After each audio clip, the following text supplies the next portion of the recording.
Hi, this is Rick, Vintage Oddball Cards, with another video.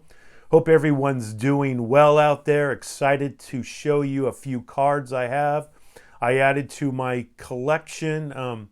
First off, and to answer a trivia question that I had on my last video, I asked, why is Ruth here wearing an LA jersey and an A on his hat on his 1928 George Ruth candy card? And the correct answer is, in 1927, he was in a silent movie called Babe Comes Home. His character played on the Los Angeles Angels, which was actually a Pacific Coast League team at the time. And if you're interested in watching this silent movie, it's unfortunately not possible. There's no known copies that exist of the silent movie Babe Comes Home. Now, if you were to tell me 2 years ago that I would pick up a 1933 Goudey Ruth altered, I would say you're crazy. But I had to bite my tongue because prices nowadays on Ruth cards are just keep on skyrocketing. A PSA 2 right now, Ruth is going for around $10,000. Yes, $10,000 for a PSA 2 Ruth. So I'm not going to pay for a Goudey Ruth $10,000. Even if I had $10,000, I just could not pull a trigger on something like that. So my other option would be is pick up maybe a PSA 1 Ruth, maybe one that looks like Pepino Man ran it over with his Dodger lawnmower. Or my other option is I picked up an altered Ruth. And this is the card I picked up. It does look beautiful. I mean, just fantastic color on this card, which a lot of times is not hard to it's pretty hard to come by.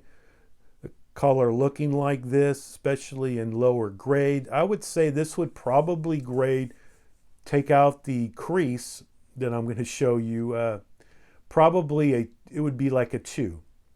So I decided, I'm going to bite my tongue, pick this card up.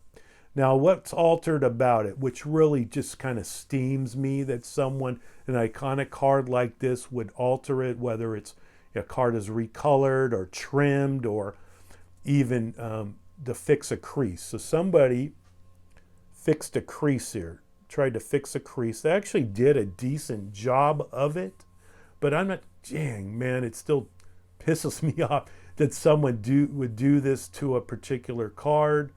I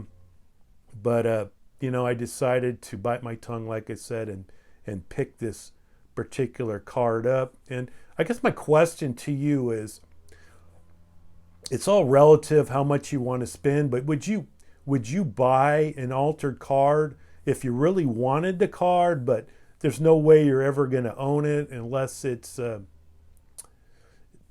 was altered? So, like I said, it was hard for me to do, but I guess I'm still glad after a few weeks of deciding, to pull the trigger and pick this one up.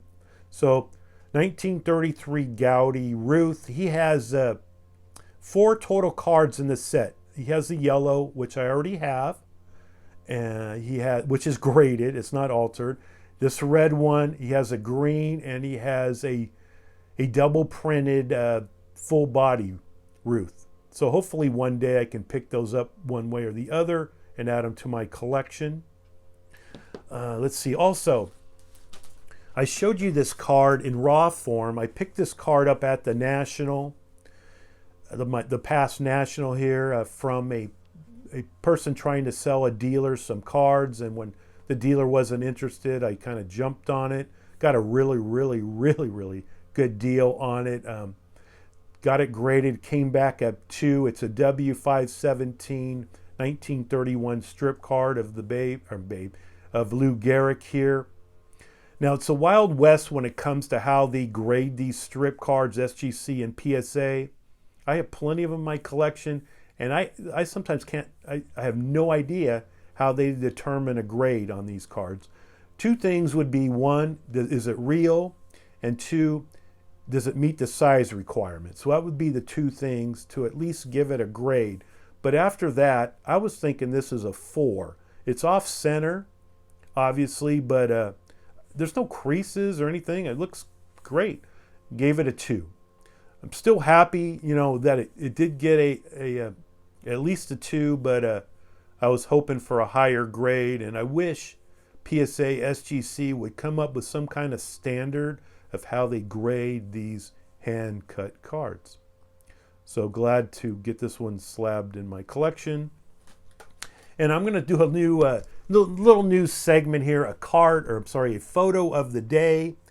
And the photo of the day, I have plenty of these photos. This is a type 1 photo of the great Lefty Grove, one of the 2 or 3 great left-handed pitchers of all time.